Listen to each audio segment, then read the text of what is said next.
Hello everybody and welcome to Wrestlepatter with myself, Big Chris, and my partner in crime and fellow tag team partner, Jamie Moon. Yes, so, officially this is our first episode. I mean, we've recorded some.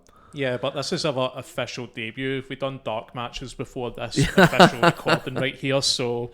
We've had a couple dark matches to get ourselves warmed up and also to make sure that we're kind of used to speaking on the mics and recording and being in a good place with it. So we felt it was the right time now. Especially with our expertise over the years with this wacky sport that we call professional wrestling. Yes. So we wanted to kind of start the show by saying a little bit maybe about ourselves, saying a little bit about why we wanted to start Wrestlepatter and... Yeah, just a wee promo about why we will be the greatest podcast in the world. We will take it over. Yeah, exactly. Taking over the wrestling space. Out of with the old and with the new, the new bloods.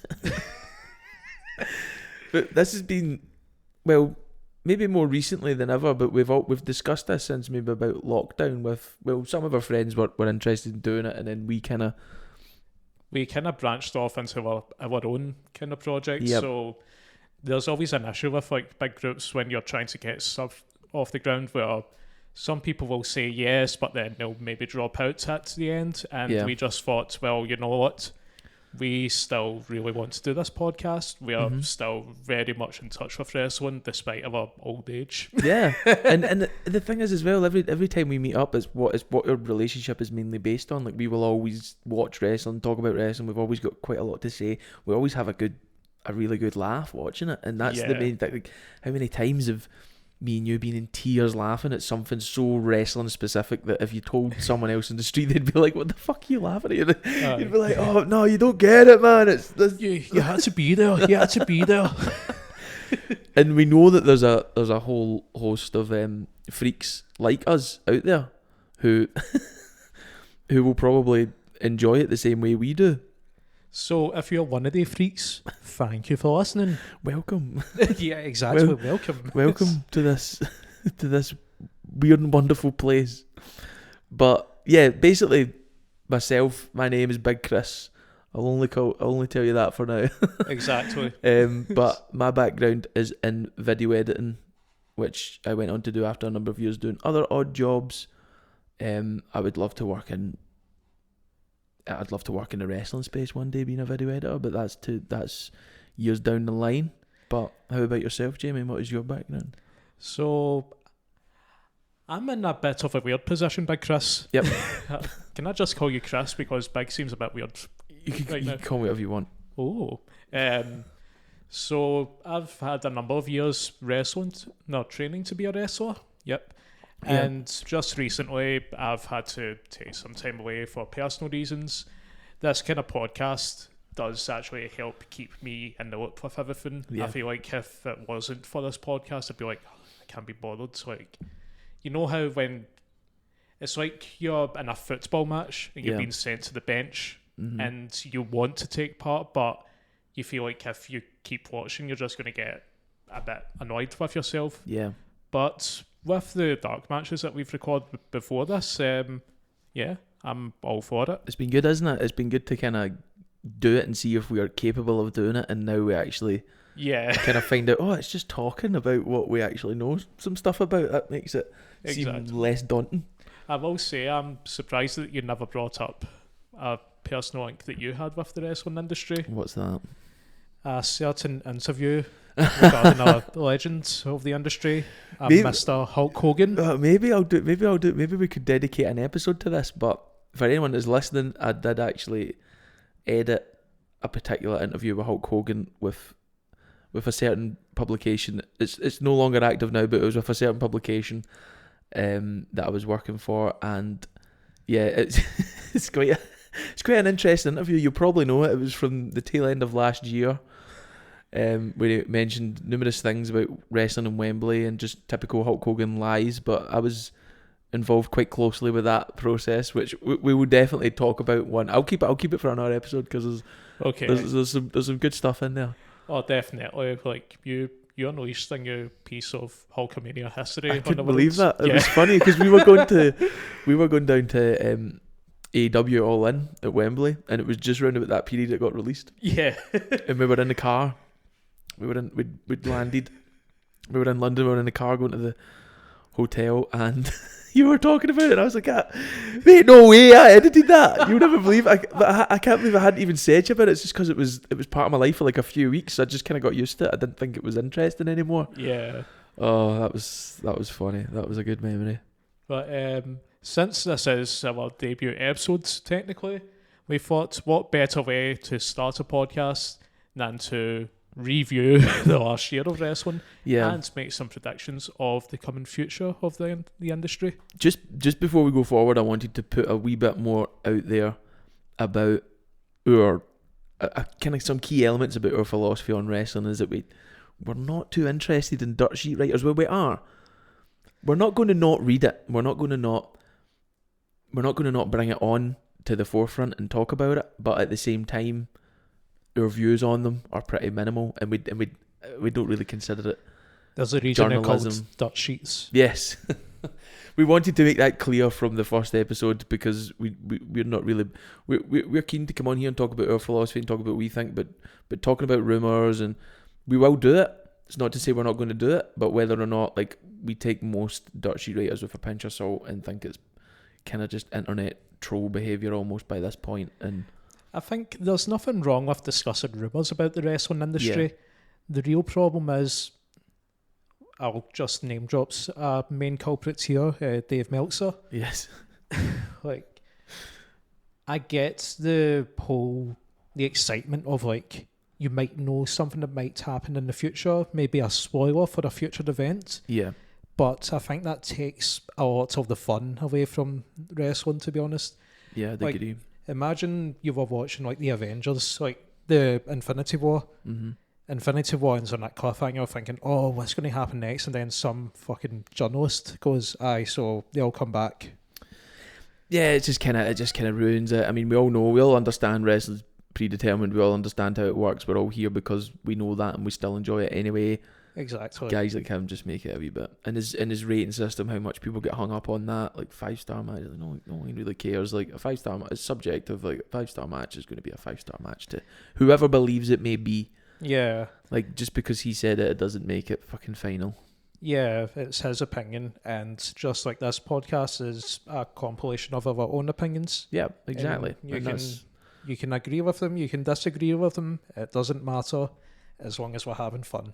Yeah, that's exactly what we're here for, and exactly why we're setting out to do this and have a good time doing it. Exactly. So yeah, as Jamie said, for the first episode, we're doing a kind of a year in review of AEW, WWE. What are kind of strong points are with them companies. We're kind of more AEW guys, I'd say.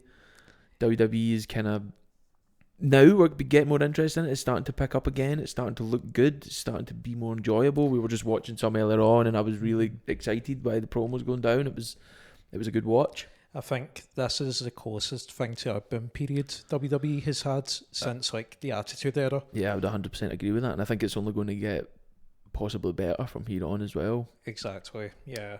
At the time of recording this, it just got announced that Raw was being signed a deal with Netflix for 10 years, is it? Yep, so WWE have announced today that they have signed a 10-year deal with Netflix for $5 billion. You could buy an island with that kind of money. What is it, Little St. John? Something is like that. Is that for sale? The Epstein Island? You're right, Velveteen Dream, man. So so we've got some talking points here from AEW, WWE. We're going to go on and we're going to make some of our kind of predictions for the year ahead, and possibly predictions for the Rumble coming up this Saturday. We're going to probably predict who we each think is going to win that. So it should be a good episode. We're going to kind of just go through it all and chat and do what we do what we like doing with each other. Exactly. So, without further ado, AEW in a nutshell. What did you think about AEW in 2023? So, yeah, I mean, I loved it, and I have loved AEW from the start. I've never really hated it. I mean, there was obviously the huge flashpoints of CM Punk going and the whole drama at Wembley and stuff, and we were there, and it was great. That was one of the highlights of the year. Like the year for us. Going to that and seeing that live was it was amazing. Like, when was the last time we seen a wrestling show of that size, or ever at that size? Like, I've never been I'm the same as well. stateside for wrestling or anything like that. So it was huge, and Grado was there. That was great as well. Like, all the stuff surrounding by that. It was good to have a local hero showing face at it. It is a shame though that he couldn't get Madonna for it. Like, it Yeah. was good enough that he showed up there to smash Jeff Jarrett, Aye, show no, some Scottish pride, but it would have made it that much sweeter if, on the way, Here's a mystery, everyone. Yeah, it would have been. It would have made it. But honestly, as a whole, for me, I thought AEW was good. I think it had its stumbling points through the year, but it got over them. I think the company's still going. It's good for business. Everything looks great. I'm happy. I'm enjoying the content. I think for What the about most, yourself? yeah, I think for the most part for me, so I really enjoyed the in-ring product itself. There's a lot of different styles involved, so maybe there's a wee bit of lucha libre, Yeah. wee bit of Japanese strong style, or just like classic WWE style for certain wrestlers that jump ship. Mm-hmm. The problem that I had with AEW this year was the amount of drama. Okay. It just felt like so many times, the Wembley show being a good example, Yeah. where Do you mean drama within the company, or well, within would be the wrong term, but I mean, do you mean like on-screen drama or like off-screen backstage drama? off-screen drama that no one needs to know about? Yeah. Because like, I remember at the end of that Wembley show, we were both buzzing. Buzzing, if you're not from Glasgow, just means excited. Yes. One of the many reasons why we're called Wrestlepatter. We are Scottish, if you haven't Yes, indeed. been able to tell already.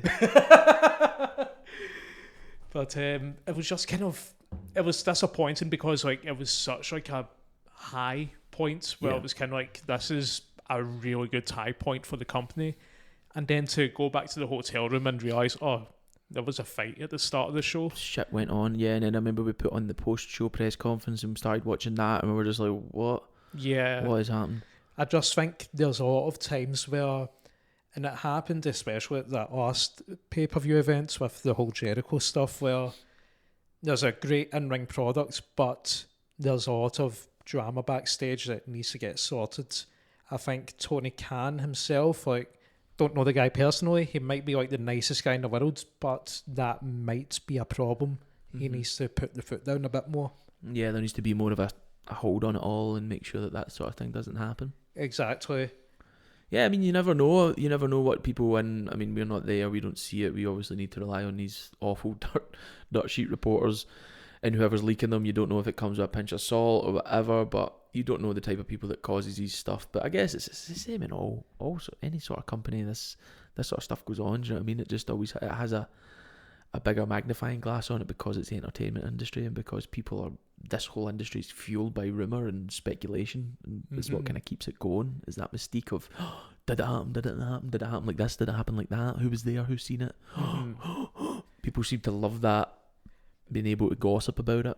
There's that kind of blurring between reality and the show as well, Yeah. and because the whole wrestling business has been built on secrecy, it does make people naturally curious to know what is going on behind the scenes. Yeah. Do these two people that are slagging each other, well, making fun of each other on television, do Yeah. they actually hate each other backstage, or is it part of the show? We naturally do want to know the answers behind that. Yeah, it grips you. It does grip you. And whenever something is reported, like, did they actually do have heat? It's like, well, Yeah. do they? Don't they? I don't know. I've been guilty of it myself. I mean, you've seen me. I was all over that CM Punk and the Elite drama. Yeah, oh no, it was great. It was Detective Jamie over here. Like, it was fantastic. It was fantastic watching.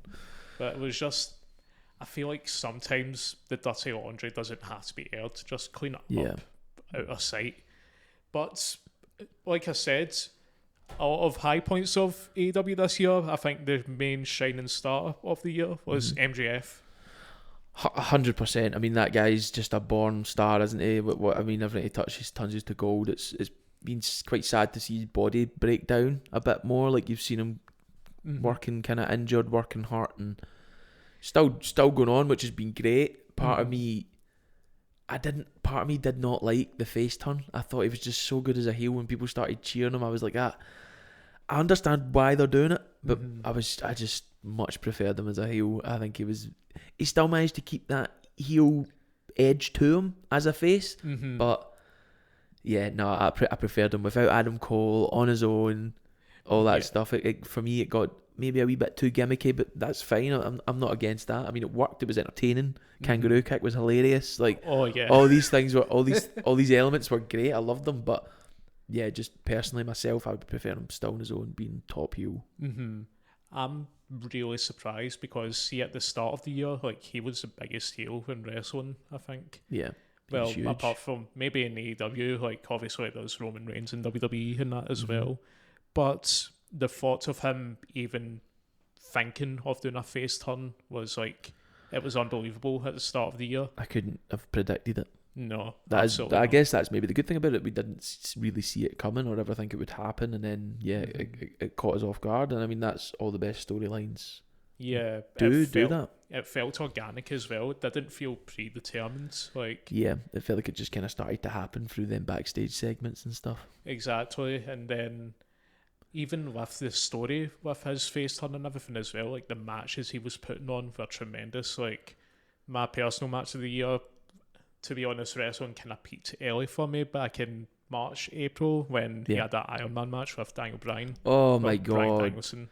Yeah, that was incredible work by the pair of them, honestly. I remember watching that and instantly after I said to myself, I was like, that's straight in there with one of my favourite matches ever. That's just amazing. Like, to keep a 60-minute Iron Man match entertaining.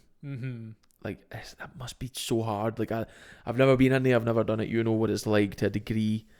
That must be so hard to keep that going and be so creative. I can say from personal experience, I have done maybe 10-minute matches. Yeah. If you do not have your cardio and fitness in check, they're going to blow you out. Yeah. Like, that was kind of my awakening call. I've never really been in the best shape of my life. Wrestling has made me kind of take my diet more seriously. I mean, today I was going on about, I can't eat this and that. Like, at this time, I can only eat in this window kind of thing. Yeah. And it does make you think, like, this is like high level. Like, I know people go, oh, it's fake and predetermined and whatever. It's not really fake. The amount of like effort you need to do as soon as you step, not even through the ropes, through the curtain. Yeah. Like, you're on and your heart rate is like in like triple digits constantly for as long as you're out there. And for you to keep that energy up so much and to entertain people, it's a work of art. Yeah, it's full scale. It's a different level, and they are definitely two of the best in the industry in present day. And watching them work and go at that level for that long was a true treat. Yeah, I don't know if you'll see anything like that again from Bryan Danielson or MJF. Like, you don't know if you'll get another match like that. Who else out there? Who else could one of them face who isn't each other that could keep up with that? I mean, I'm just kind of disappointed that. Because Bryan Danielson, he's on my Mount Rushmore. Yeah.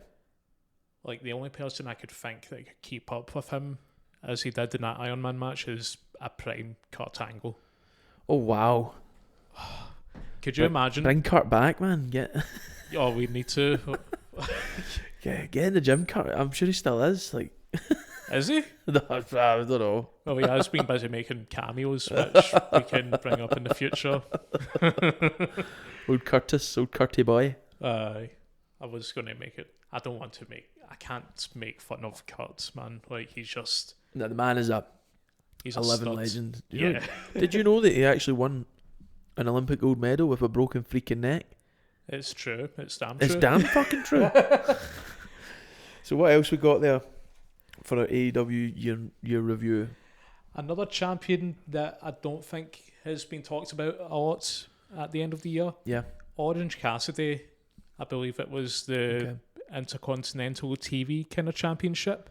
He had a really good run at the start of the year up until autumn there. So Orange Cassidy, like, when he started, he was always like the comedy kind of character.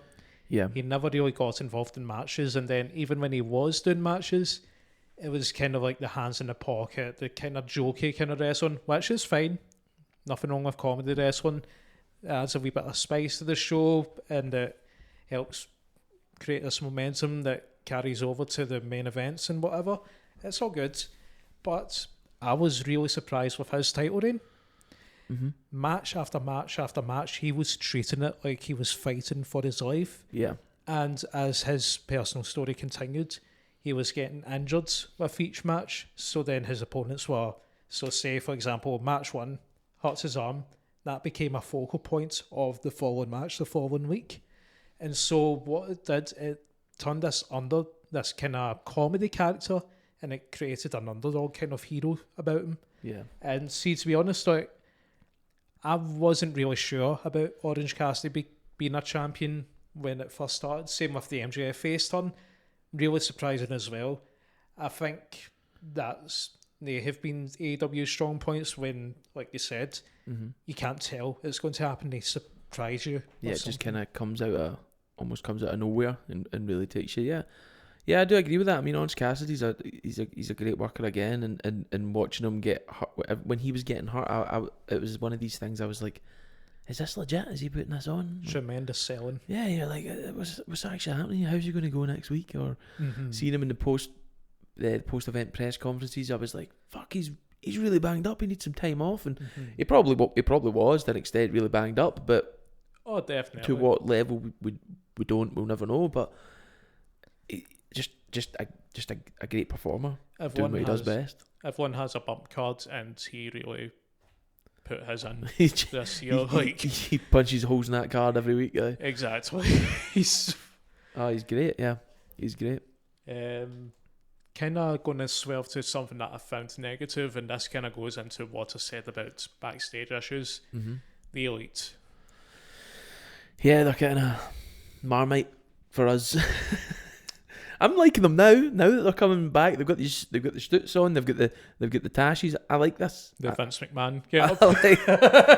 I like this Vince McMahon ripoff. I like where it's going. I think it's going to go somewhere a bit better. But no, I know exactly what you're talking about how it was last year. It's weird because I think maybe I'm biased because I'm a CM Punk mark. I'm not going to lie. It's difficult being a fan of him because of situations like this with the backstage brawl, and then you don't know if he's... See, to be honest, I feel like I've spent more time wondering if CM Punk's going to wrestle than actually seeing him wrestle at this point. Yeah, that's kind of... And it's frustrating because I think he's a amazing storyteller. Like, if it wasn't for him being in AEW, I don't think MJF would have been pushed to that level of main event caliber. That whole rivalry that they had the year beforehand, like, that added so many dimensions to MJF's character, and it made him really dig into like some really dark aspects about himself. Yeah. So it's just disappointing because, see, to be honest, Kenny Omega, I think he's a good wrestler. I like Nick Jackson. It's Matt Jackson I don't like. And you've seen this. We were watching the promo with their new gimmick today. Yeah, the one, the sit down with Renee Paquette. Yeah, it's this whole fake stuttering that he does where he's going, yeah, and you know, it's because, and like Nick Jackson, he's sitting like as if he's a boss. He's sitting there as if like, I own this company and I'm going to answer however I please. No, I'm starting to act like Matt Jackson. This is why I don't like him. He's rubbing off on me. Matt Jackson, he's kind of hunched over. He's stuttering a lot, and I don't buy him as like a serious threat. Okay. And I think that also has to do with the Punk thing, where apparently rumours were that they were leaking stuff to the dirt sheets. I don't know. Based on the history, I'm more inclined to believe it. Pals with Meltzer kind of thing. Oh, really? It's just... Are they? Aye. Oh, that's how... I never knew that. Meltzer kind of shined the lights on all of them during their time in New Japan, which led to this whole formation of the elites and all that. I need to give you a whole history lesson on this. Okay, yeah, well that's interesting. That is interesting. I mean, Hopefully this next year will be better for them. This gimmick change is a breath of fresh air at the very it's least. good to see them in anything than them fucking, what was it, like leopard print multicoloured headbands. Oh, it was just like I just didn't understand it. I mean, your gimmick is what colour? They're crazy cookie Christian kids. Woo! Hey! Praise Jesus. In ring as well, like I think the rivalry with Blackpool Combat Club dragged on too long. Yeah. It was just kind of, it felt like it peaked and then it kept going. Kenny Omega as well with Takeshita. There was supposed to be a big match between the two, which would have helped build up Takeshita as a top level heel.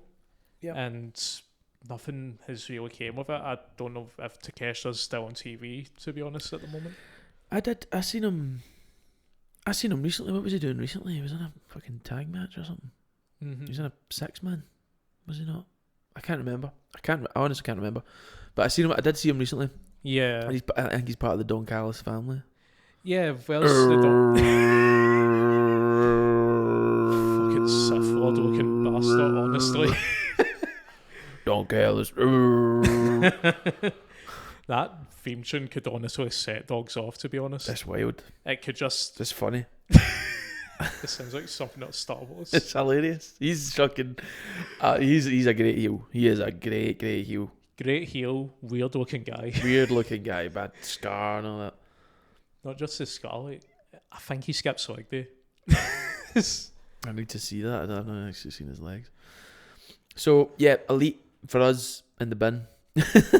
For the time being, for the last year, yeah. I mean, yeah, they're great. They're good to watch. They're entertaining. They're great in ring. But, I'm not feeling it with the characters. Not feeling where it's going.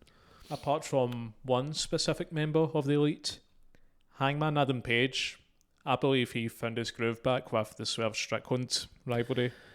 Yeah, honestly, I mean, this is still ongoing, as we just seen from the highlights we watched tonight. Swerve just showing up in the crowd at the, was it most recent Dynamite or was it Collision, Rampage? I don't fucking know.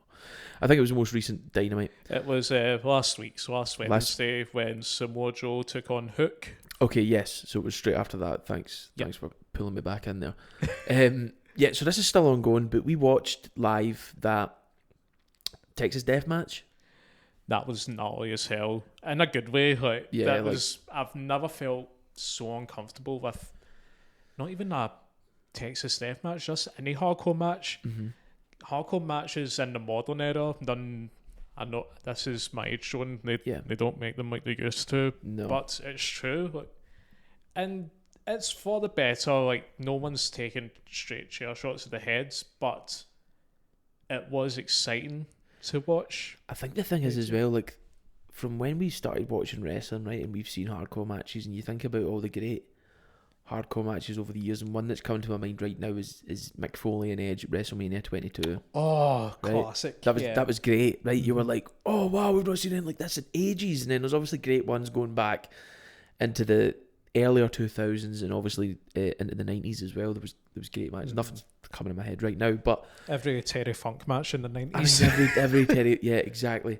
And when you come to this match, and I just remember being blown away. I just remember being like not expecting Hangman to drink his blood, and like this was the cinder block involved in it as well. Yeah, there was so many a cinder block. So many things. I was just like, I've never seen this.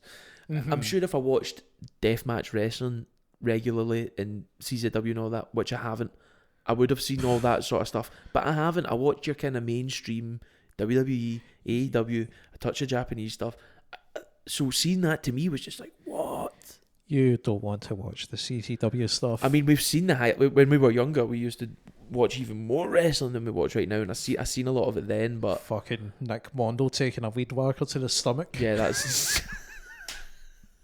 I mean, fucking red mist flying everywhere. In what world are you like, yeah mate, fucking hit me in the stomach with a weed whacker, mate. You would have to pay me $5 billion in a Netflix deal to fucking take a weed whacker to the gut. It's fucking wild, isn't it? These guys are. I mean, that's their niche in the world of wrestling. We don't discriminate, but fucking hell, I would not do that. I mean, if you were to give something the term outlaw mud show, yeah, I think that counts as one. I think it does. Just like bleeding everywhere in a park somewhere. It's a fucking family fun day at the school, man, and there's some mad fat guy like, we get the weed whacker and shred my stomach up with it. I fucking probably got hepatitis C or something. He thinks it's a vitamin. People walking the dogs by. It's like, no, Poncho, stay. No, don't look at it. I think the hardcore match does work in a controlled environment. Yep. Like the exploding death matches in Japan. Like, it's stupid, but at least it's in a controlled environment. Know what? People aren't going to get fucking hit with a stray detonator in the audience. They're not going to blow someone up. Exactly. Well, we don't know. Yeah, we don't know. Yeah, it could. So there's plenty more years to go. Yeah, I mean, Darby Allin might fucking volunteer for one of them. His last ever match. I've actually really enjoyed his tag team with Sting. Aye, do you know? I like it. I like it too. I mean, we're both big Sting marks. We're Stingers. And we were saying earlier on how our whole life, we're 30 years old, and for our whole life since we started watching wrestling in the early 90s, at whatever age we were, 5, 6, 7, Sting's been around. He's been there, and we've seen him go away and come back in TNA, and then go away and come back in WWE, and go away and come back in AEW, and I mean, the guy is older than people's parents at this point in time. He's an old. He's mid 60s, I think. He's an old geezer, and he's jumping off fucking.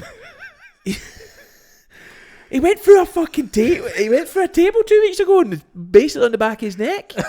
Did you see that? Yeah. That was insane. Wee Darby's rubbing off on him. It's just insane, and he's pulling that stuff off, and it's dangerous as fuck. But fuck me, he's doing some more out there stuff than other people in the roster, and he's holding his own. He's doing well. I mean, it's funny. What a way to go out. It's funny how he could take all that, like jumping off ladders and all that, in his advanced age in today's world, when a fucking powerbomb into the corner took him out in WWE. Yeah, it's crazy, isn't it? Yeah. You don't know the ins and outs of what's happened there, or how. I mean, it could just be angles, but he's taken more serious bumps than I've ever seen him took in his career. Yeah, at this late stage in his 60s, you don't know what's going on behind the scenes. I mean, who knows? He could be fucking backed up, like he's like in a wheelchair, but he's still walking out. Like I mean, the human body works in such mysterious ways. Yeah, it's a wonder. I'm honestly surprised. I'm surprised, see, with the matches I've done, to be honest, I'm surprised I've not been injured yet. I can imagine. Well, there was actually one injury that was scary where someone landed on their neck. Mm-hmm. He is just walking again. Someone you know? Yeah, so back in, I believe it was springtime last year. Yeah. He tried a sunset flip. Oh. That was it. And he landed. Did he as he was going under for it?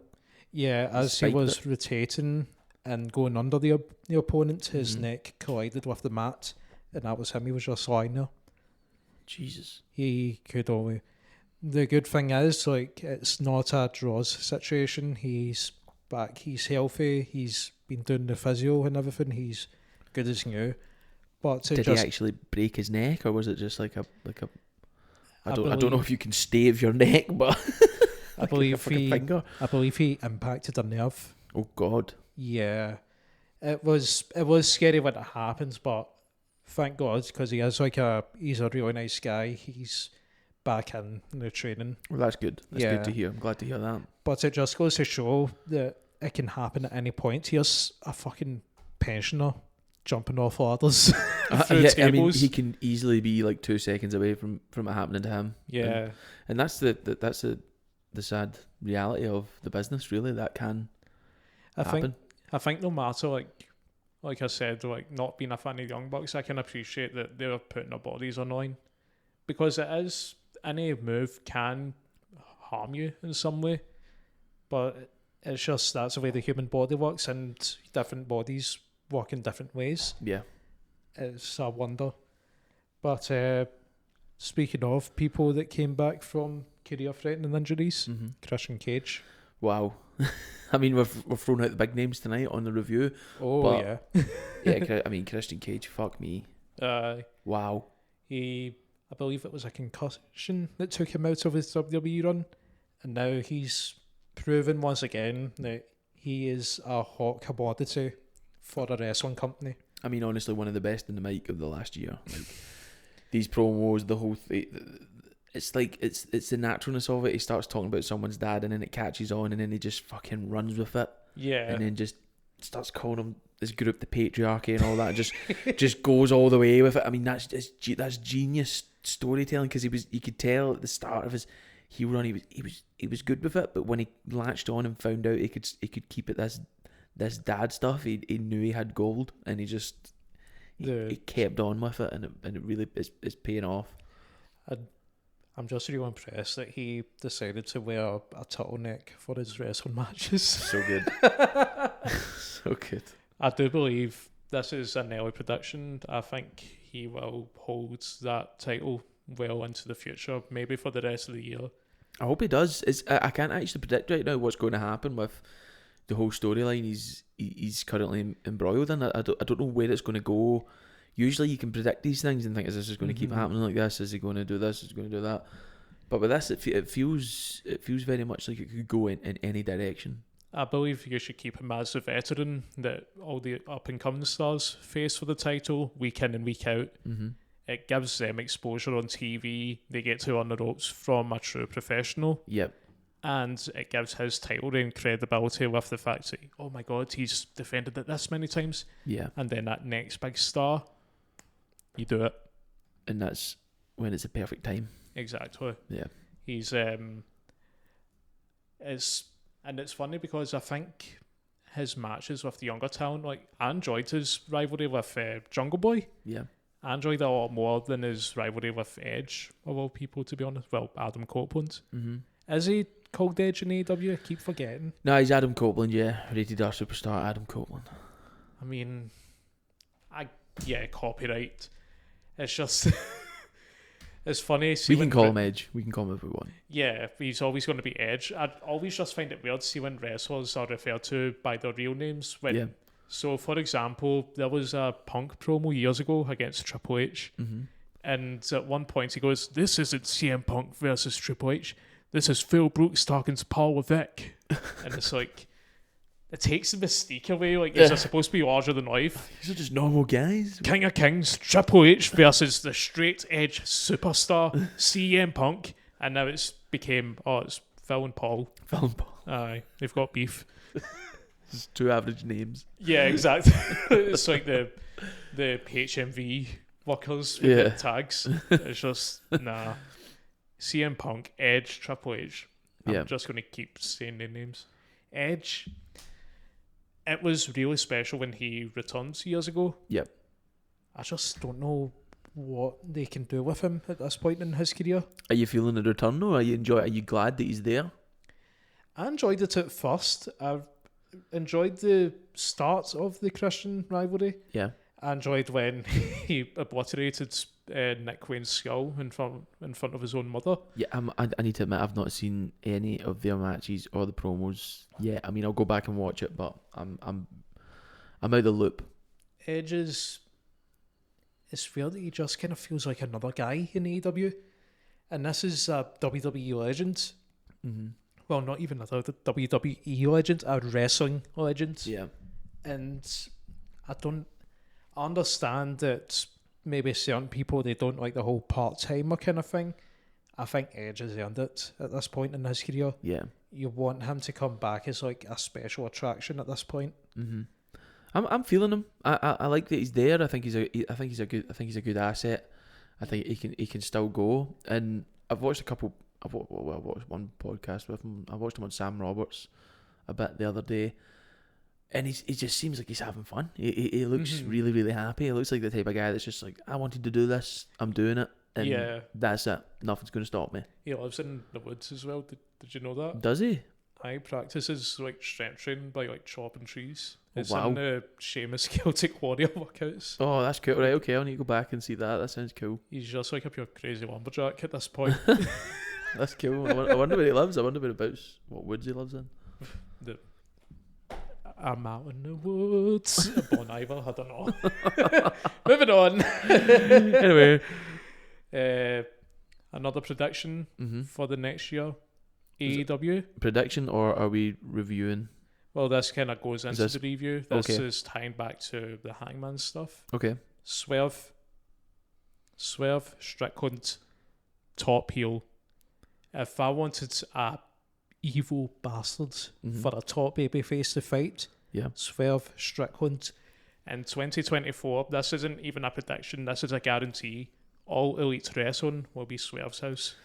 This is interesting because so just to give you a bit of context, we both wrote our predictions and haven't spoke to each other about it. Mm-hmm. And you've brought this up, and one of my predictions here is Swerve to win the AEW Championship at Wembley. Oh, Wembley? Yeah. Oh. Yeah. That would be interesting. I think he's going to go on. And do well, but I think he's going to take the AEW Championship and possibly at Wembley. I think it might be sooner. You think so? Well, based on what we've seen earlier with that Joe match. Yeah, well, I guess it was hanging up Page, wasn't he? But I mean, could that lead to a fucking triple threat to some way? Could that be a triple threat at Revolution? Could it be him versus Page again to become number one contender? Could it be? There's a few directions that could go. Yeah, I suppose my prediction would be triple threat. Mm-hmm. He steals the win out of nowhere. He uses Hangman and Joe against each other. And Yeah. he steals a belt. See, I would like to see even say let's hypothetically say they were to have a triple threat. I'd like to see Joe win it and Joe keep it for a good while longer. Oh, he's well deserved. Yeah, and do a kind of powerhouse reign thing, and like people are like, "Fuck, Joe's hard to beat." There's always that kind of superstar. So usually you hear, "Oh, this person should win the title because they deserve it." Yeah, I want the champion. When I see a champion, I want them to make the belt look good, not the other way around. yeah, I don't think you should win the belt just because, like, oh, he's up and coming, he could really use the push. No, like, Samoa Joe is at that level where you can just believe in him as a main eventer. When he wears that belt, he looks like a fucking champion. yeah. And that's what you need. I don't like this idea of, like, it's like I said, the champion should make the belt look good. The belt shouldn't make the champion look good. And I Yes. think Joe's one of the people where you can totally buy him as a top guy. Yeah, that's a good take. He would have been like a major monster heel in like back in the NWA days. Yeah, big time, big territory guy. Oh, big time, yeah. The Gunter before Gunter. Yeah, 100%. Speaking of which, and this kind of jumps off the end of the Adam Cole MJF tag team, Mm-hmm. the Devil. The devil situation. Mm-hmm. What was your thoughts on it off the mark? I really like the idea of MJF's past sins coming back to haunt him Yeah. in the form of Adam Cole and Wardlow. I don't understand why the Undisputed Kingdom are part of it. I think it takes a lot away from Roderick Strong, who was doing some of the best character work of his career with Yeah. the Next Strong gimmick Yeah, and the jealous ex-boyfriends kind of thing he had going. Now he's just Adam Cole's bodyguard again. yeah. I do agree. I think this. I mean, again, it's AEW, and again, we're seeing another big faction. This is the third big evil faction since April. Blackpool Combat Club, Don Callis family, and now we've got the Undisputed Kingdom. Yeah, I mean, it's cool. It's the devil thing was great. We were all wondering who that was going to be. It obviously, when it got down to it, it could only have been a couple. It'd be great to have a big shock, but it was kind of who we initially thought it was. It was Adam Cole, but I don't know. When I seen all the guys running about him, I mean, yeah, I think Wardlow should be standing there. Yeah. But I don't think any of the others should be there. I think it's just pointless. It's just needless at this point. I mean, let them go off and keep doing their own thing. It would have been. I understand why they're with Adam Cole, all that, but I mean, personally, I would like to see less people as that, like they two. Adam Cole the main man, Wardlow the enforcer. Like, why do we need a big team again? I think that's one of the issues I have with both WWE and AEW today. Yeah, they're both really faction heavy. Yeah, they kind of lean on that, and I don't know if it's something to do with the way things have changed in the modern era that people do. I don't know if people seem to prefer these factions, or if having a big faction seems to sell more merch or get treated almost like a kind of team within the roster. But it's weird. It has become such a thing. I mean, don't get me wrong, factions have always been around, but not this many. Earlier in wrestling, I mean, you had factions, but you had big stable ones that they were like there, like DX, NWO, they were there, but there was other ones run about them, but I never remember it being this many. No, it's very. Do you remember the year 2000? Somewhat. Stick with me here. Okay. Remember how there was all these fucking boy bands everywhere around about that time? Yeah. I feel like I'm back in the year 2000. Yeah, that does kind of. Yeah, I know what you mean. Yeah, that's a good point. Like even. And it doesn't help with the Jericho Appreciation Society with the song and dance Vegas numbers and everything. Yeah. Factions can be good.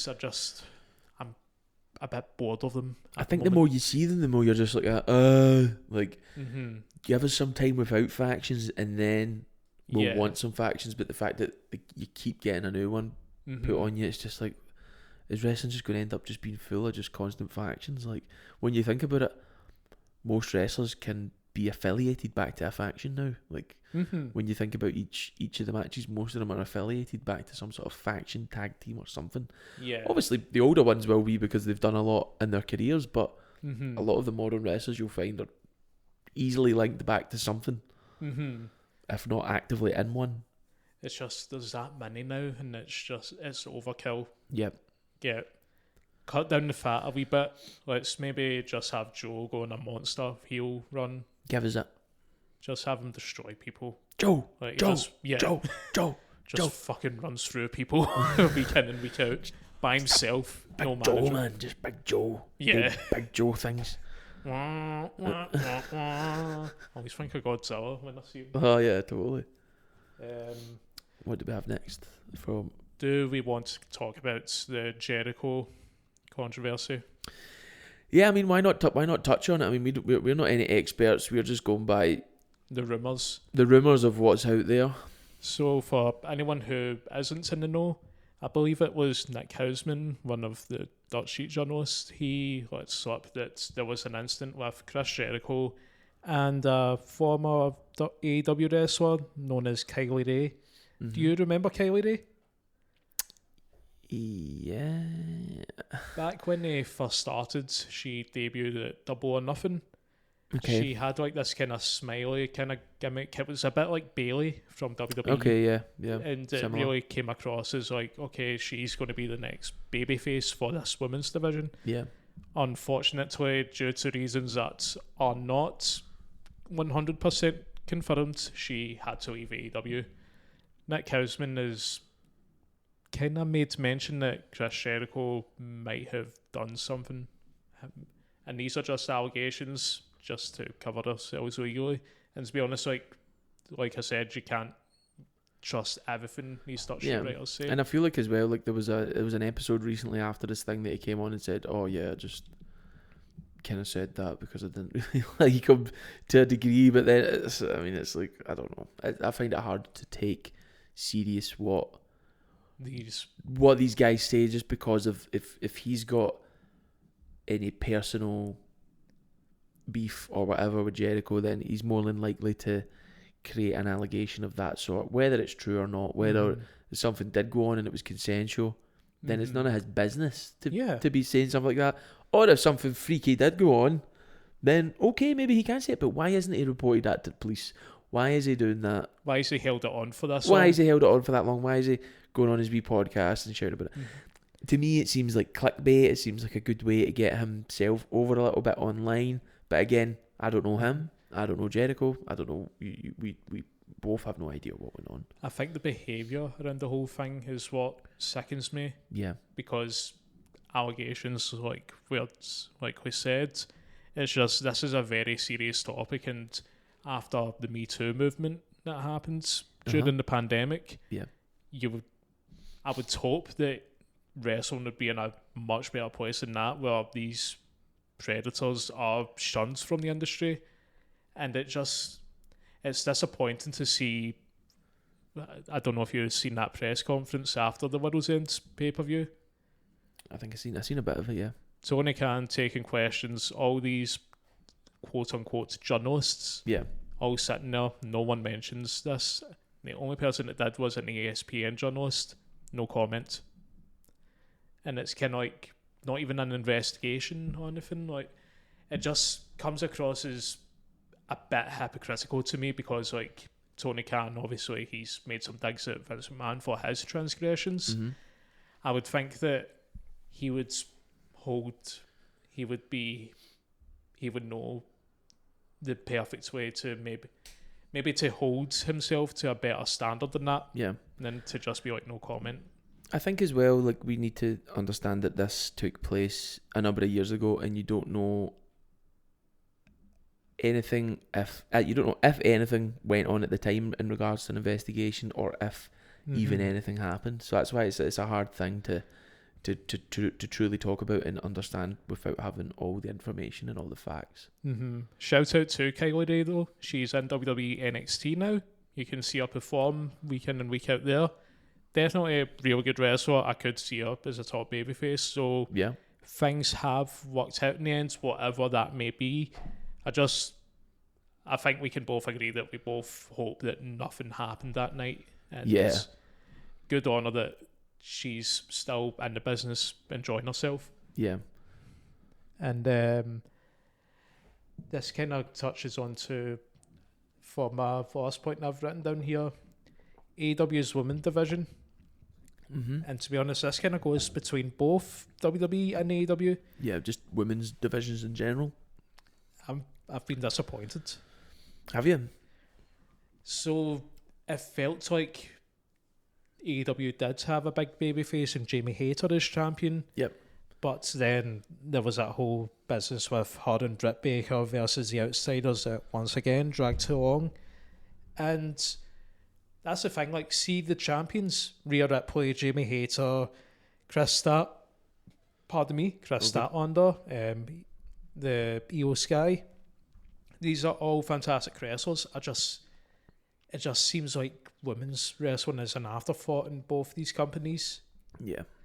But to be fair, Toni Storm, the focus on her during the fall, I feel like that's a good way to get focus on the AEW women's division.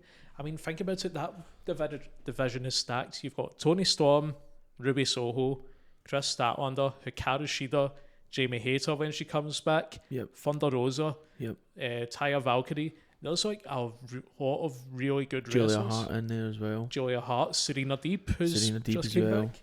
Did Serena Deeb just come back, yeah? It got announced at World's End that she's making her return. Oh. I've not seen her actually return. And as we've seen earlier today, Deonna Purrazzo as well. Sky Blue's coming on, teaming up with Julia Hart. I think both the divisions, AEW's definitely looks stronger. It feels stronger. You get better matches there. I would love to see Ripley over in AEW one day. That would be good. She would be a good addition to that roster. You never know, and that's the thing with wrestling. You'd never know. As long as both companies are doing well, then the business of pro wrestling is doing well, and that's what we want, really. Yeah, because we grew up during the dark ages of after WCW died, and then TNA shot itself in the foot. Yep. It's bad having monopoly, guys. You do not want just one company around. It's not good. And take it from us, if you're a young fan now, and if you're one of them internet trolls that pick a side, either pick WWE or AEW, and you get in little arguments online about, AEW's not got enough people in the crowd, or this or that or this. Just count yourself lucky that you have the option. Like, we didn't have that growing up. We got the tail end of WCW. We had a decent run. We got all the Attitude Era. That was great. We had a good Ruthless Aggression era. Ruthless Aggression. When things started to die down, though, that 2010 onwards, things did. We fell away from it for a bit ourselves because it just wasn't good watching. TNA was on its knees as well. Like, TNA self-imploded. yeah, I mean, their best wrestling at that time, it was definitely ICW in Scotland. I mean, that was, if you wanted good wrestling, this is where you were getting it over here. The British Revolution. The British Revolution started. That got stamped out by the monopoly. To be fair to ICW, I will say that sees a lot of the talent that they've got now, especially the younger talent, like they're hungry to get back to that point right now. That's good to see. And I believe in the next 5 years they will get to that point again. Yeah, I hope so. It was good to see back then. It would be good to see it again. Mm-hmm. But if you go on Fight TV, this is a shameless plug. Fuck you. If you go on Fight TV, even just watch like Get to the F Out, which was their first event after the WWE contract ended. Yes. Get it? Yep. Get the F Out. The very renewed energy around that company. Yeah. There's going to be a lot of big things from them in the future. I had a good feel about it. I'm looking forward to see what they do this year as well. ITW, big shout out to them. I hope there's going to be good things in the pipeline. Jason Reed, simply the best. All you ICW fans will know what I'm talking about, and you Rangers fans. Okay, so oh god, we've it's just a bottle. It's fine. It's getting a bit crazy. It's getting a bit crazy here.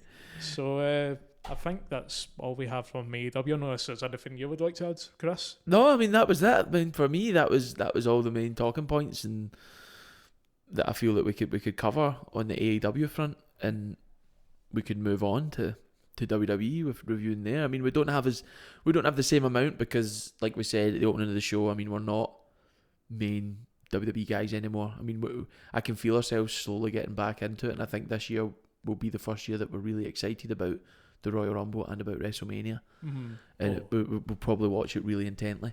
Yeah. But yeah, the last year just was a period of like, oh, lots of stuff happening here, kind of slowly getting back into it. Obviously, Punk came back. So many big points that were like, oh, this is piquing my interest again. This is starting to have a wee bit of an edge to it again. They had a really strong start to last year. Yeah. I think a lot of it pivoted on the Mysterio family drama. What was the Mysterio family drama? Dominic versus Ray. Oh, Dom. When was that match? Was that last year? WrestleMania. Was it? Yeah. We did have a few drinks at WrestleMania though. Oh, that was a good baby, man. I fell on bottles. I was like Sting that night. I took a big bump and I got up nice and safe. So yeah, WWE year in review, kicking off with the WWE TKO merger, obviously. The big news. That's huge, isn't it? I mean, that's probably the reason why they've got this deal with Netflix now starting next year. Mm-hmm. Probably the reason why they've just got unending amounts of like ability to move forward and unending amounts of budget. There's definitely a lot of momentum behind the company now, and I feel like this is like the end all. This is the end result of what has been years of Vince McMahon building this empire. Yep. At the end of the day, Big freaky Vince. Genetic jackhammer. Unfortunately for Vince himself, no, he's not going to be captain of the ship. He can't last. Nah. He'll probably die soon. We are now in full swing of the Triple H creative booking era, and I'm actually enjoying it. Are you for a fan? The most part. Mm-hmm. Yeah. Apart from the Bloodline drama. Okay, what particularly about that don't you like? Like I said, last year it started off really strong, especially with the Sami Zayn Bloodline drama. Yeah. Well, he turn against him. Sami Zayn became one of the best underdog baby faces in years. Yeah. Cody Rhodes bound to finish the story. Roman wins. That's fine. Cody's going to get it some point in the future. Maybe, maybe not. We don't know yet. And then the Bloodline, it was imploding. Jey Uso, he's became a main eventer now. Jimmy Uso's turned against him, and then SummerSlam happened. And it felt like a Vince McMahon kind of booking decision where it was a bit nonsensical. Yeah. Rules were set up that were clearly broken, and they were just ignored, all for the sake of the story. And it's it took a lot of the wind out the sails for me. Yeah. But there's renewed interest with the Greats one's return. The Rock. I mean, that's just big, isn't it? First time in a decade, I believe, That he's came out? that he'll be wrestling the match. Oh, really? Was it? So wait, his last match was against Cena? Yeah. That was a decade ago? It was his first proper match. He did have a mini match with Luke Harper, or one of the Wyatt family. I remember that. Yeah. But in terms of like, I believe he will be at WrestleMania this year. I mean, I believe that too, and I've got some bits in my predictions about it, which we'll get to. Yeah, same. But oh yeah, 100%. I believe that. I mean, it's great to see him. Always good to see The Rock. I mean, he's one of the best. Just full of energy, full of beans, that guy. He is truly electric. Has he got any to spare? What, beans? Maybe. The speaking of the Wyatt family, Yes. Bray Wyatt. R.I.P. man. R.I.P. It's sad because he obviously, the whole Uncle Howdy storyline, it seemed like he had his own specific idea Yeah. of where it was going. Bray Wyatt, for better or worse, whatever you want to think about him, he was highly creative, and he did try and push the boundaries with the gimmicks he was doing. Yeah. You can never take that away from him. He will be missed. He was a great talent, like great on the mic, great storyteller, very unique and creative mind, and his death is not just a loss to wrestling, it's a loss to his friends and family as well. So Yeah, of course. wishing the Wyatt family all the best. Yeah. In fact, I believe if you buy some of his t-shirts now, they will go to support his children. Yeah, they have like a legacy deal set up, don't they, as well, for him? Yeah. I think the saddest thing about that as well is, remember the bit when, was it Taker came back recently and Taker went over and had a word with Bray quietly in his ear? Yes. To me, that was a full kind of passing of the torch moment, and I thought from there, I was like, wow, Bray's... That was the new face of fear. Yeah, Bray's really going to go on to become this type of character, and he's going to go ahead with it. It's going to be great. It's going to be so good. And then just to hear of his passing was just, well, I mean, such a shock for one. I mean, he's so young. Like, I don't know what happened there. I don't know what it was, but I mean, yeah, it's just very, very sad. And the death rate in wrestling is sad. Like how many people just die tragically or very young. It's unbelievably high. Yeah, it's been like that for as long as we can remember. I think it's, apart from obviously like people like Bray and that. Yeah, I think it has changed a lot over the years. Well, obviously drug tests and everything as well. Yeah. Because like the people that were wrestling in the 80s were not exactly the shining example. Oh, I mean, they were health. going mad. Ric Flair. They were partying. They were Yeah. very open about their drug use. Now they are, maybe not so much then, but now they are open about their drug use. Yeah, it's a shame. But what would you say is your favourite Bray Wyatt match if you had to pick one? Oh, I mean, it's difficult. Nothing's coming to my mind right now. You've put me on the spot. Daniel Bryan, Royal Rumble 2014, I believe. Okay. The year we all turned against Roman. Remember when Bryan didn't show up in the Rumble and like we all kind of rioted? Man, your impeccable memory is blessing us once again. I'm sorry, I cannot remember 2014. Oh, That's 10 years ago.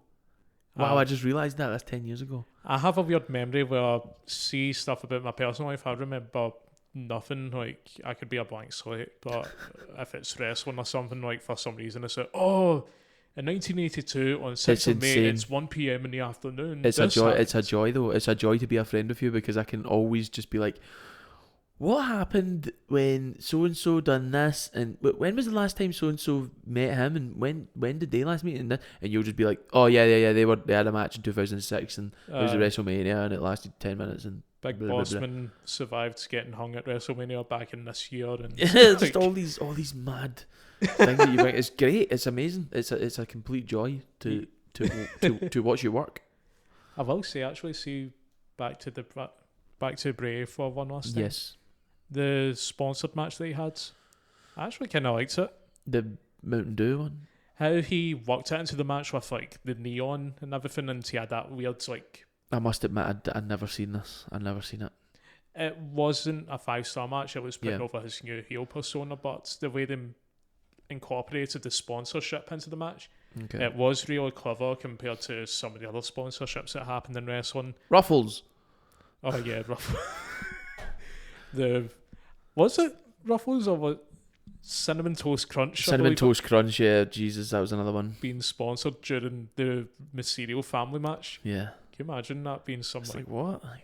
Could you imagine that as an advert though? Like, is your son hanging around with the wrong people?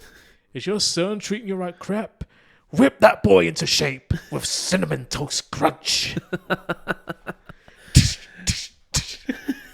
I mean, it's just mad. I mean, it's like you've got these matches going on, and then you've got all this big fucking stuff on the screen and round about the ring. It's something. It's a bit much to take in. You're like, what? Is this like a father and son? Why is there Cinnamon Toast Crunch? What? It's not as bad as the zombies during the pandemic era. Oh yeah, you reminded me of this recently.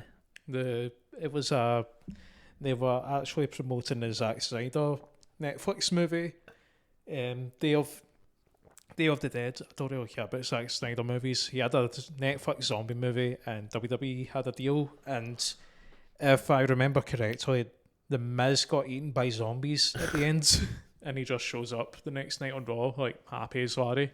Just madness. Yeah. Okay. So what did we have next? Cody Rhodes, the new John Cena. Yeah, I can feel that. I know what you mean. He's very white meat babyface, very son of a plumber. Yeah, I know what you mean. Like very does good. Doesn't want to do anything the dirty way. I mean, that's fine. We need baby faces like that, but I mean, will he ever go heel? No, he refused to turn heel in AEW. Did he? That was like part of his exit interview with his last. Have you seen his last AEW promo? I don't think so. It's hilarious. Who was it with? It's just him in the ring. He's supposed to be building up a match against Sammy Guevara for the TNT Championship. Mm-hmm. And he talks about like 20 different things before he gets to that point. So he's talking about like how Jay Lethal has the most lethal cutter in wrestling. Malachi Black is evil apparently because he's got a guy called Brody with him. Like, did he know he was leaving at this point, or was this? I think he knew deep in his heart that he was leaving. At one point in the promo, he actually does. He does pretty much say, "I'm not going to turn heel because I love you guys." And the crowd are chanting, "Shut the fuck up." So I mean, yeah, him being the next John Cena is definitely something that I can see happening. To be honest, I much prefer him than I did Cena. He's again another great worker. And I'm excited to see what he does. Each match he has, I like watching it. Like him versus Seth, was it last year, 2 years ago when he came out? 2 years ago, yeah. He came out injured and stuff like that. I thought that was a fucking great match. Oh, like, the Hell in a Cell. Yeah, that was fantastic. Like that was really well done. Performance. That was really good. I will say, we were both raging at him losing against Roman last year. Yeah. I think this might help him in the long run, especially if he is going to be the John Cena type face of the company. Yeah. Because it happens too often, especially with WWE. You get this baby face that we all love. We all want to win the championship. Yeah. They win the title, and then within 3 months or something, I'm sick of this guy. Yeah. He wins all the time. I think the fact that we're waiting so long for Cody to win the title, when he finally does win it, we're going to be perfectly fine with however long he holds it for. And here's the thing, we don't even know if he's going to win it, because at this point in time it looks like, really honestly, it's open to anyone, isn't it? There's a few guys in there, contenders for it. Mm-hmm. There's obviously 2 belts now, with Seth holding a belt and Roman holding the other. Yeah. But it's like their long form storytelling is starting to kind of pay off, and it is a lot better.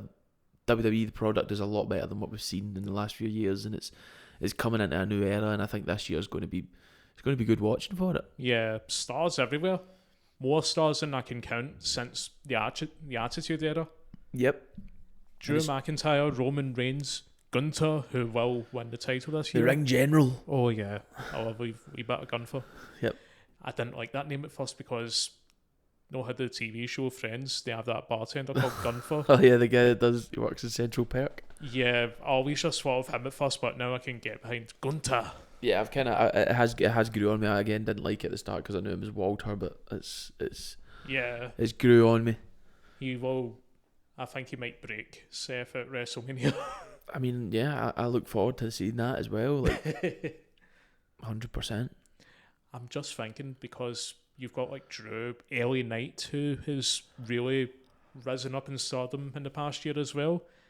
What are they going to do? Because as of this week, there has been some teasers of what's going to happen. Cody versus Punk, which I'm really excited for. Yep. I cannot wait for that if it does happen. But I mean, I think it's pretty much set in stone at this point. Yeah, seems it. It's just, I'm really excited for WrestleMania this year, and I'm really excited for WWE and the rest of the year. Just the same issue I have with AEW, the women's division. You've got Rhea Ripley as a star. Bianca Belair is a star now, right? But for some reason, she's been spinning her wheels since she lost the title last year. You've got two really good stars to build this division around. Start building up more, make it interesting, make it as interesting as the men. Yep. There's no reason why they can't. I mean, the talent is there, just kind of being underutilized. Yeah, it's not like the Dark Ages when we had the Diva Search. And it was like swimsuit models. I know it was just a glorified just a glorified babe station. Some nights you're like, what the fuck is going on? They didn't know the difference between a pin and a submission. Oh my god. So if I put the headlock on, is that 1, 2, 3? But see the what was I going to say? Sorry. Oh wait, it just set me off on one. But we must give a shout. I mean, there has never been more Scottish stars in WWE, and especially Scottish female stars in WWE. I mean, Nikki Cross, Piper Niven. Yep. I mean, we got Isla Dawn. Is Yep. she not called something else now? Is she still called Isla Dawn? Oh, they've changed her name. And Kaylee Ray, who is now Alba Fire. Yep. She's there as well, but I can't remember what Isla Dawn's name is. But regardless, we have more Scottish wrestlers now than you could ever see. Like, there's so many people that we're like, wow, weren't like Scottish stars just weren't a thing when we were younger. Like, there was no Scottish stars in WWE. It used to be a pipe dream.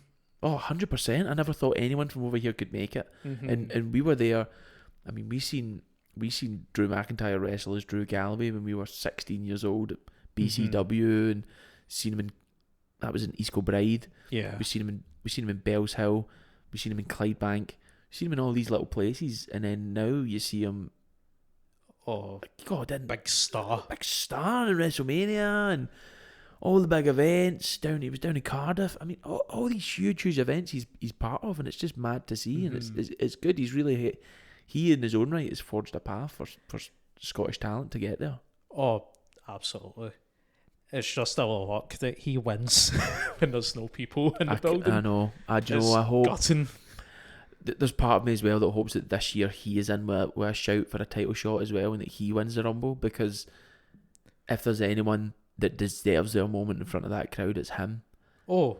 And if it doesn't happen this year, is it going to happen next year? I don't know. I mean, is he going to re-sign? Is he going to go elsewhere?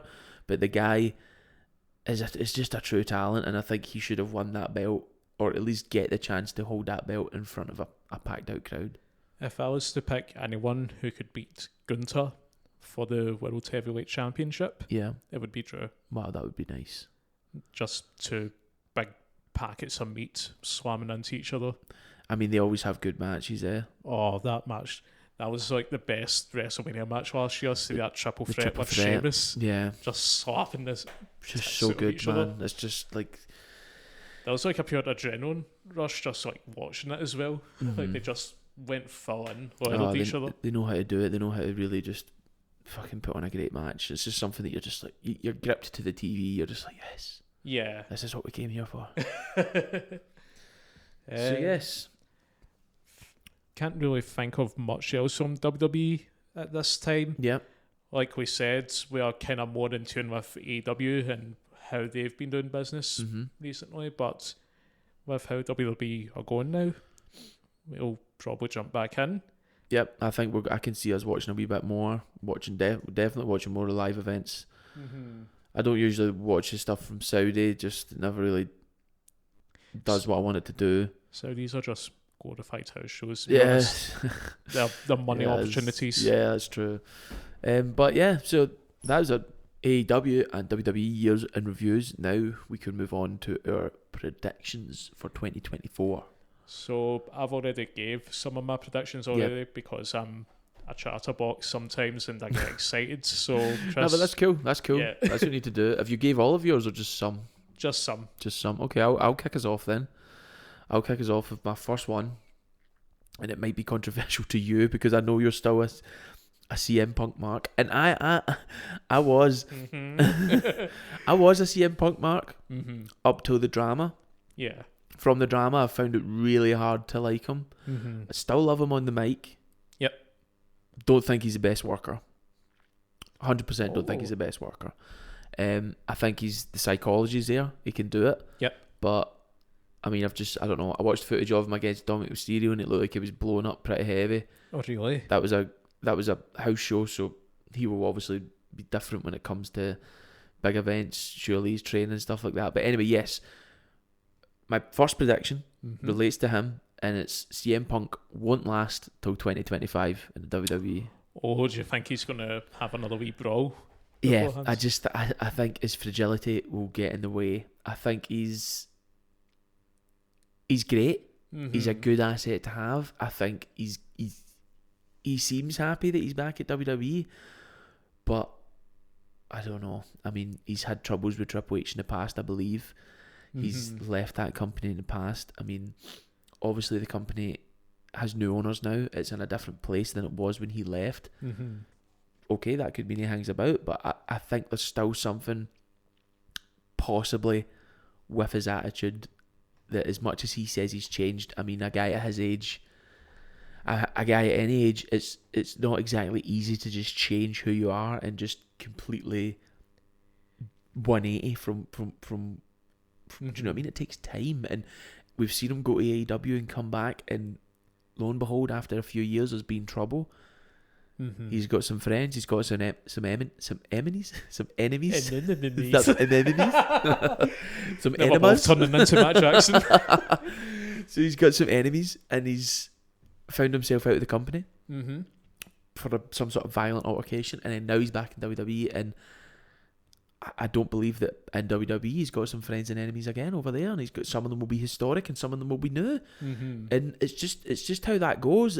How it seems with him, he's the type of guy that can get into situations, and he's not afraid to speak his mind, and that's why we love him, because he isn't afraid to do that. But will that bite him in the arse? How long does that last? So yeah, my first prediction is CM Punk doesn't last till 2025.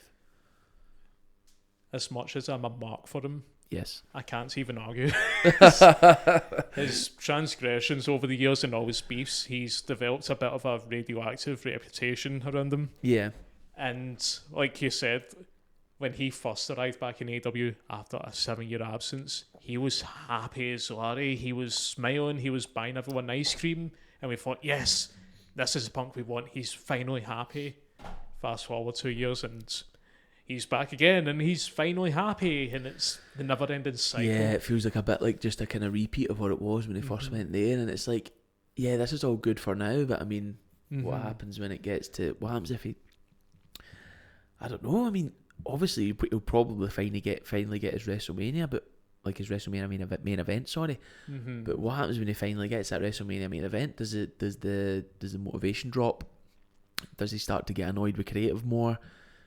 What happens? Like, what's the story? Is there a long-term thing in place for him? Like we've seen with other storylines in WWE? Is there a long-term thing in the works for him coming up? Or who knows? You don't really know what way it's going to go. So that's what I think. I think he'll start to get frustrated with possible creative.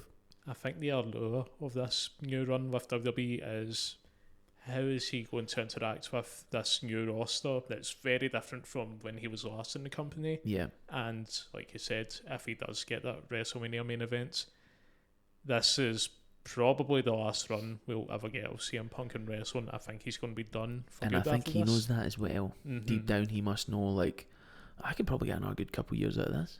Get a nice payday and then ride off into the sunset. I mean, let's face it, the guy's got millions from his AEW run. He's going to get even just the same, if not more, from his WWE run. So he's quids in at this point in time. So all it takes another couple of years, and he can head off. Did you ever see that documentary about him, the Best in the World documentary? I've got that. Yeah, I've got that in DVD. I was sorting through DVDs recently, and yeah, I got it out and I kept it. I was throwing what I was doing. I was sorting through DVDs, throwing out the case and keeping the discs to save space. Yeah, and I had that. Yeah, and I kept it.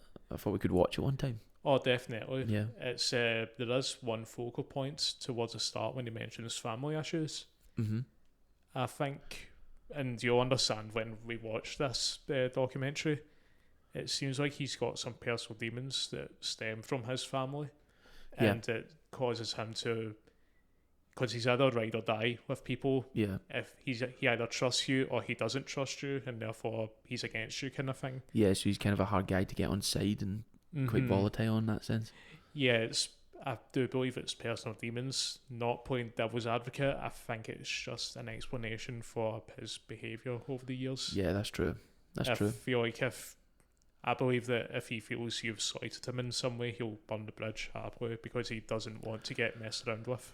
Yeah, and quite right, as you should. I mean, if that's how you are, and you've been hardened through some certain aspects of life, then by all means do what is true to you. That is true, but we watched that promo with him and Cody earlier today, and I believe one line was, "I can separate personal life from business," and we were just thinking, aye, right. I don't know if you can. We'll see, Philly Phil. So yeah, that was my first prediction. What do you have in store? Undisputed Kingdom won't last long. Yeah. They are there to facilitate the return of a babyface MJF, and that will be it. MJF will establish himself as a face from now on when he returns to AEW in the future. I don't believe I think it's daft for a company to invest that much time in someone as a world champion just for them to jump ship a month after his contract ends. That's funny. I have a similar prediction as MJF stays with AEW. Yeah. He's really stepped up as a leader of the locker room. Like the way he conducts himself in interviews, the press conferences. Yeah.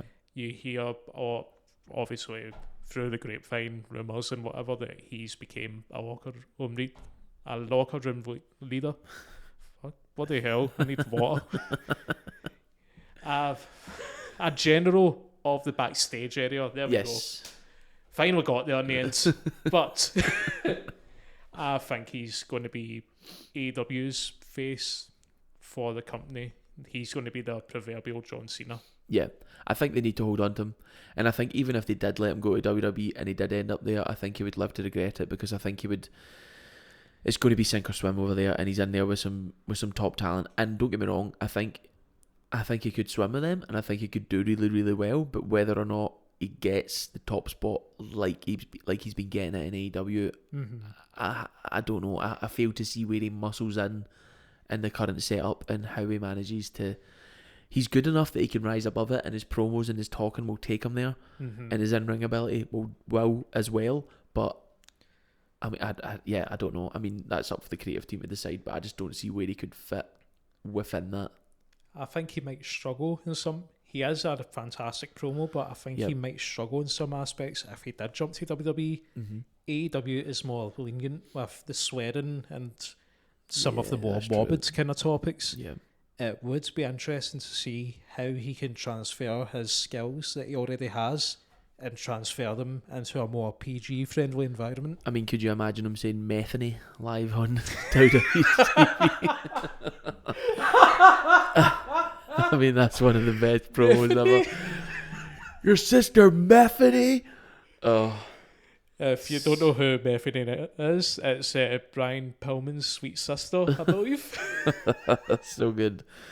Oh, so funny. Poor So Bethany. I've never heard that phrase since, and I'll never hear it ever again. But Metheny is one of the funniest. His insults up top of the line. He's a genius when it comes to insulting people. Yeah. Okay, so for my next prediction, I had The Rock makes a shock entrance in the Rumble. He eliminates Punk and goes on to seal a place in the main event versus Roman Reigns. That's the exact same prediction I had. Did you have the same one? Yeah. Oh, God, we've spent too much time. Great minds think alike. We're synced.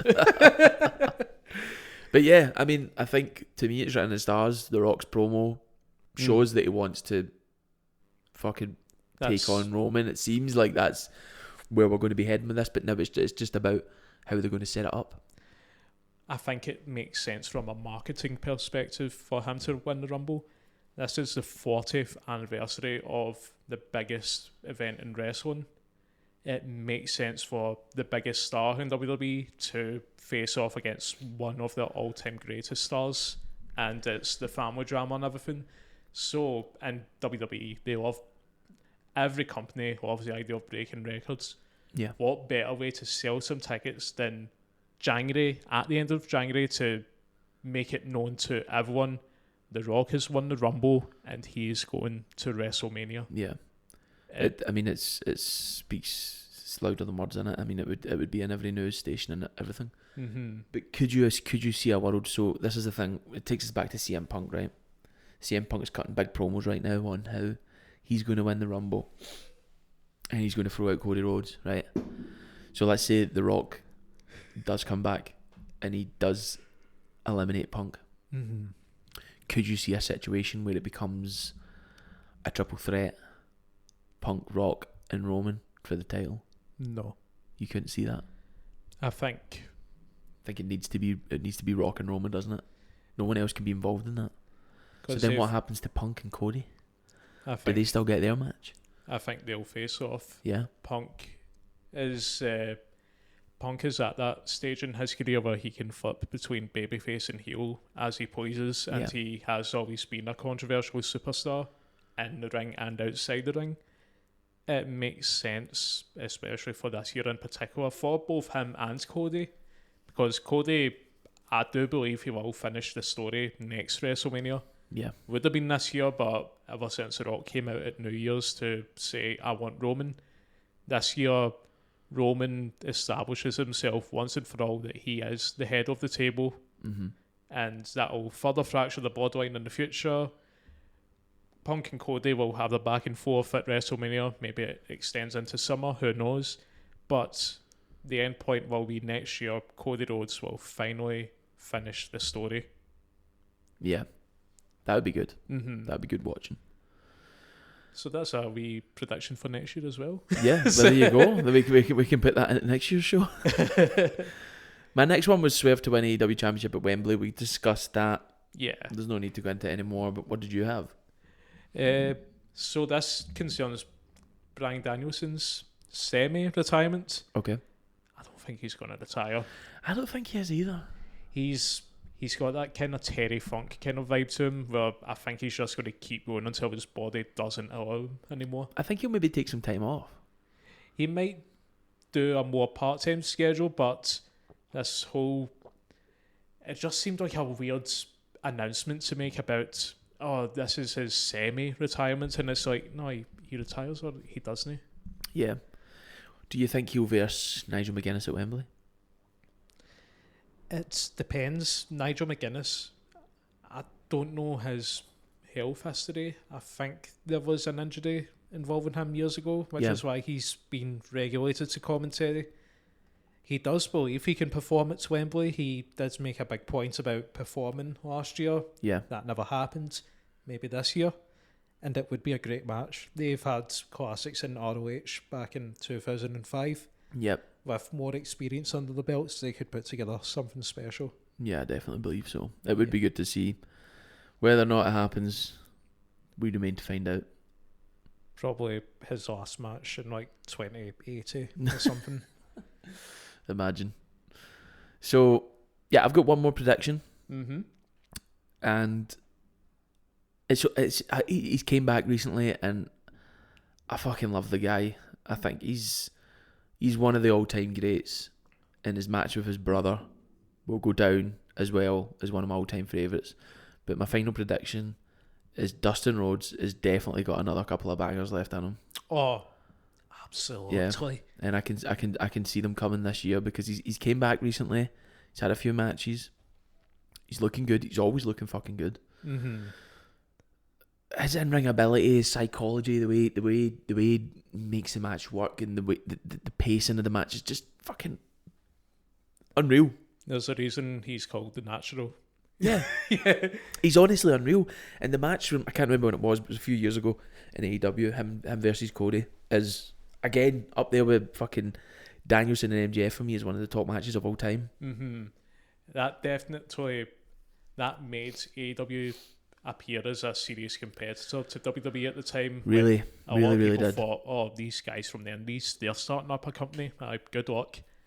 That match had all the emotional stakes of wrestling's finest. It was so good. Yeah, it was just so good. And to me, seeing him back now, and he's obviously older. He's at the other end of his career. I think this is going to be a big year for him. I think he'll have some good matches. I reckon he'll be on the card at Wembley. I reckon he'll get what he kind of deserves. He'll get his flowers when he can still take them. I hope he does, because the way he's been used by every company has been criminal in my opinion.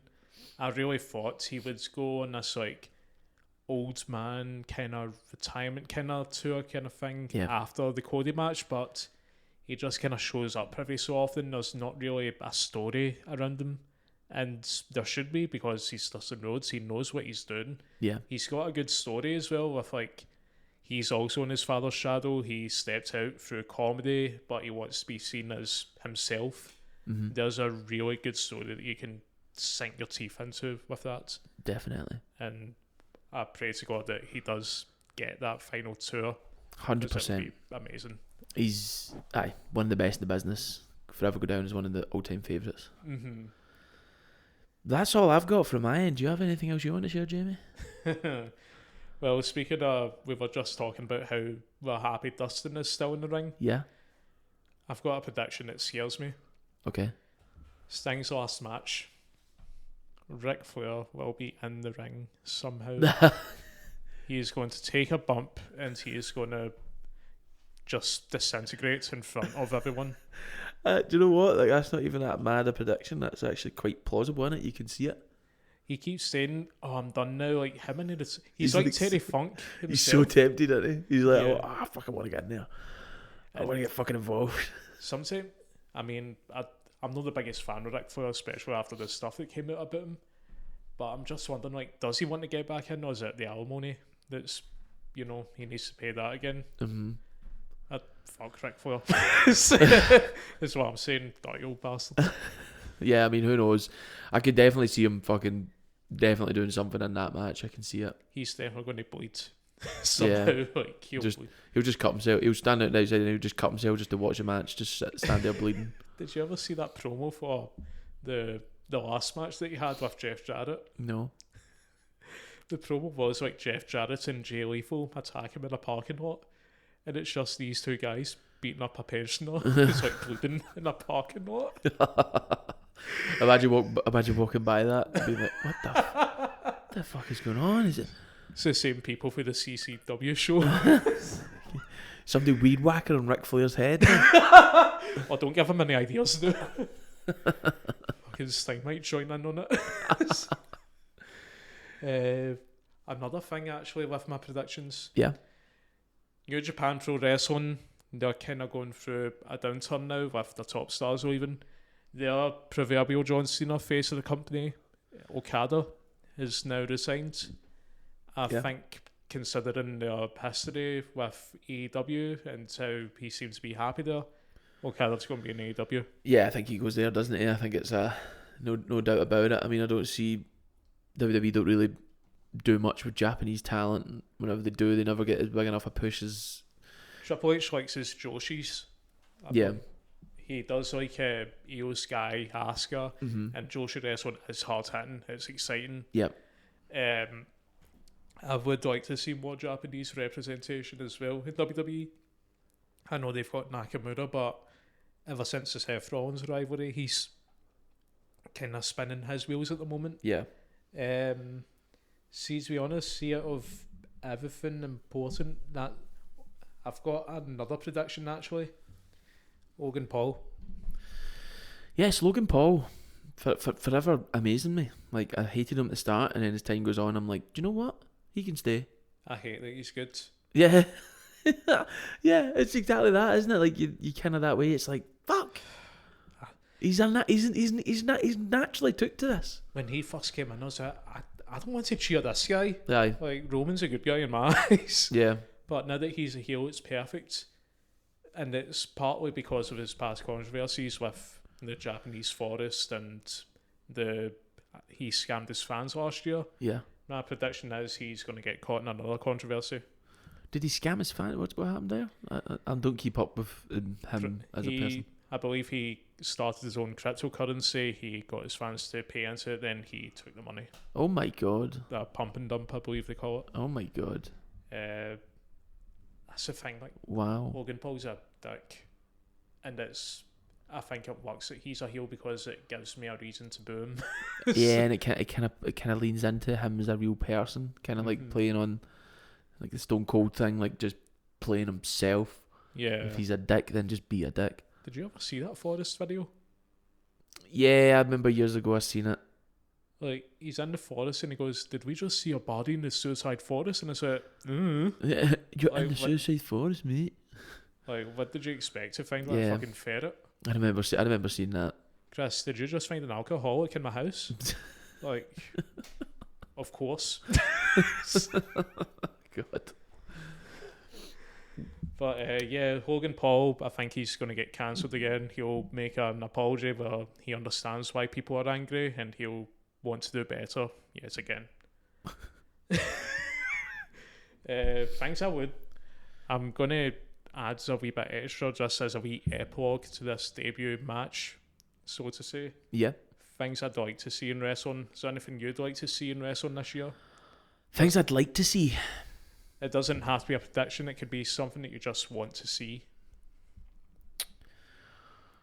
Oh, wow.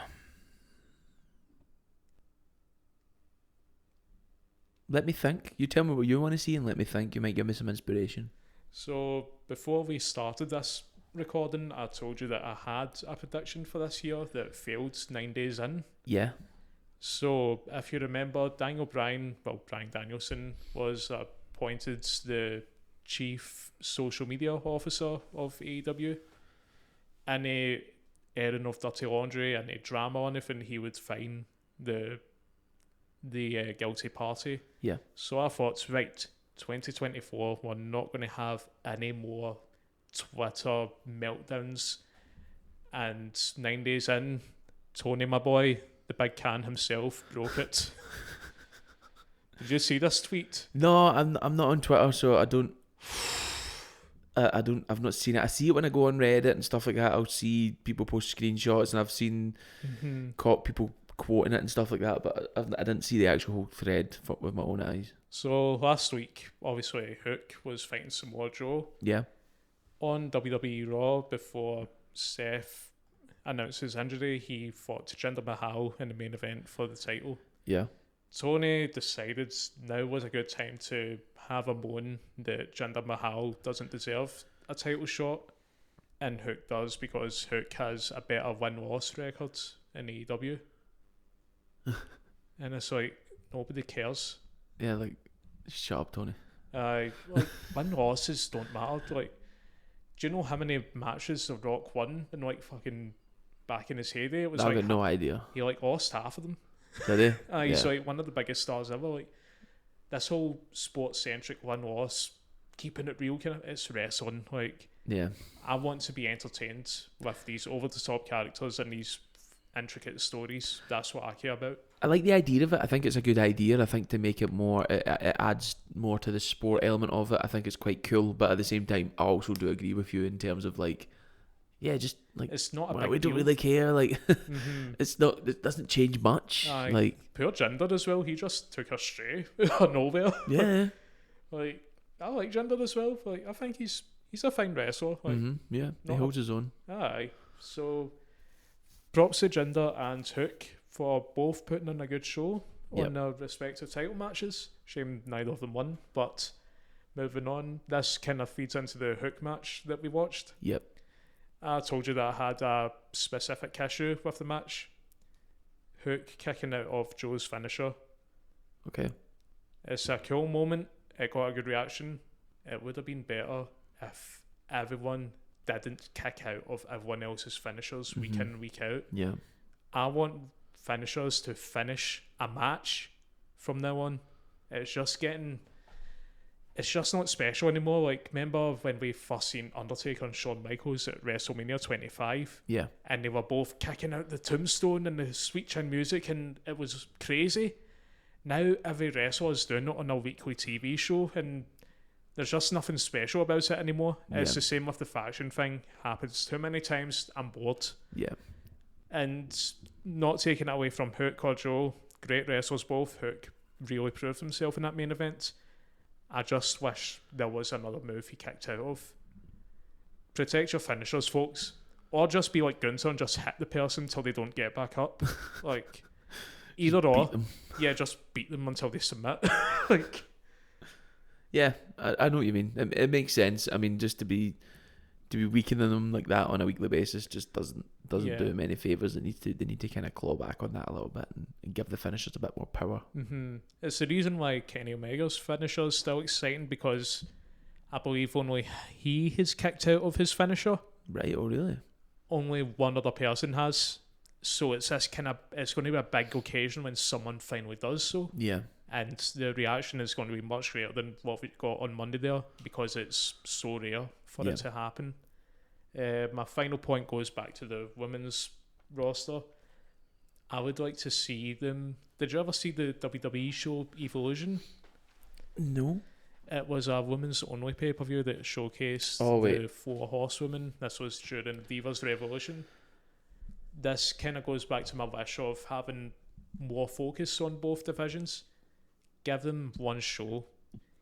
Like, AEW has like 4 TV shows at this point. Could they have like a women's only brand? Yeah. And they do their own wee storylines, because it just seems like, yeah, they're getting shown on TV, but the majority of it is just the guys kind of thing. Yeah.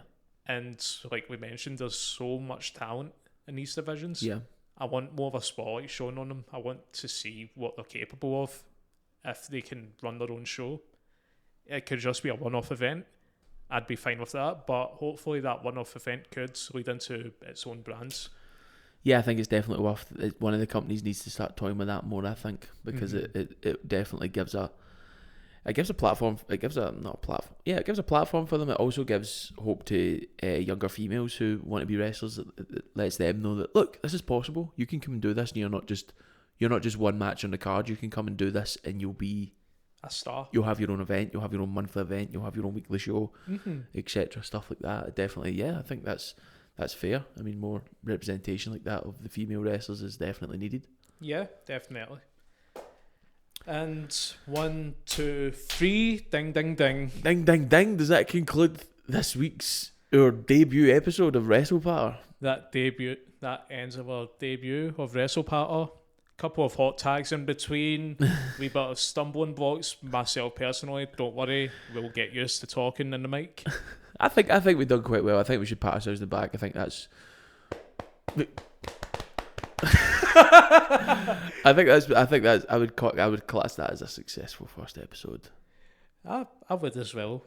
It's a great pilot. Yeah. And if you would like to see more, ladies and gentlemen, tune in next week where we will be reviewing the infamous Heroes of Wrestling. But wait a minute before we go on now. I know we had just predictions there, and some of the predictions were involving The Rock. But for tomorrow night at the Royal Rumble, who do you want to see win it? Now I know in our predictions I had The Rock and stuff like that, but truly, who do you want to see win the Royal Rumble? CM Punk. CM Punk. I tell you how I want to see win it. Who? Drew McIntyre. Oh, that'd be good. Yeah. Yeah, I'd be up for that. Yeah, that'd be cool, wouldn't it? I think no matter what we want, it'll either be The Rock or Gunforth will crush. It's going to go that way. Yeah. But we'll see. I guess we'll just need to wait and see till tomorrow. But as for now, if you've listened, thank you very much. We appreciate your time. Thank you for listening to what we've just displayed. What did we display? I don't know. I can't remember a thing. I've went blank. I think that's a good way to end it. Thanks for listening. Good night. Bye bye. Sayonara. Adios. Sayonara.